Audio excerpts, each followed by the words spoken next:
प्रिय दोस्तों, आज मैं फिर एक बार लेकर के आया हूँ आपके लिए भगवान गौतम बुद्ध की एक प्रेरणादायक कहानी। दोस्तों, महात्मा बुद्ध एक गांव में ठहरे हुए थे। वे प्रतिदिन शाम को वहां पर सत्संग करते थे। भक्तों की भीड़ होती थी क्योंकि उनके प्रवचनों से जीवन को सही दिशा बोध प्राप्त होता था। बुद्ध की वाणी में गजब का जादू था। उनके शब्द भक्तगणों के दिल में उतर जाते थे। एक युवक प्रतिदिन बुद्ध को प्रवचन सुनता था।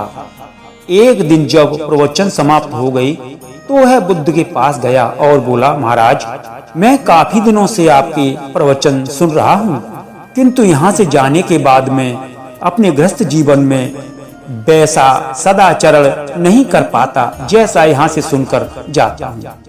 इससे सत्संग के महत्व पर शंका होने लगती है। बताइए मैं क्या करूं? बुद्ध ने युवक को बांस की एक टोकरी देते हुए उसमें पानी भरकर लाने को कहा। युवक टोकरी जल भरने में असफल रहा। बुद्ध ने यह कार्य निरंतर जारी रखने के लिए कहा।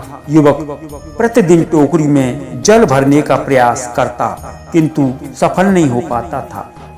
कुछ दिनों के बाद बुद्ध ने उससे पूछा, इतने दिनों से टोकरी में लगातार जल डालने से क्या टोकरी में कोई फर्क नजर आया?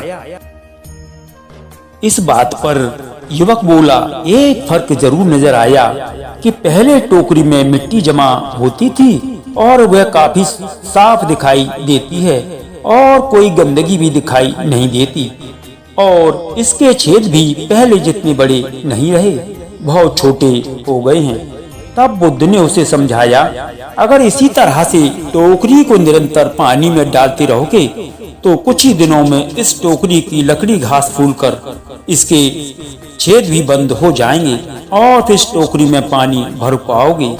और इसी प्रकार जो निरंतर सत्संग करते रहते हैं उनका मन एक दिन अवश्य निर्मल हो जाता है और अवगुणों के छिद्र भरकर गुणों का जल भरने लगता है।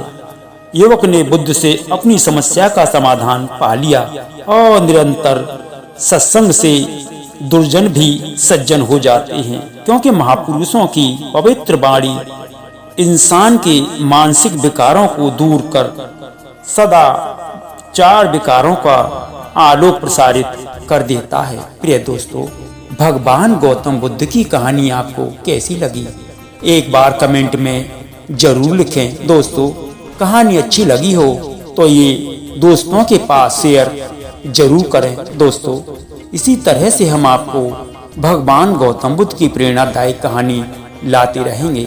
प्रिय दोस्तों, नमो बुद्धाय।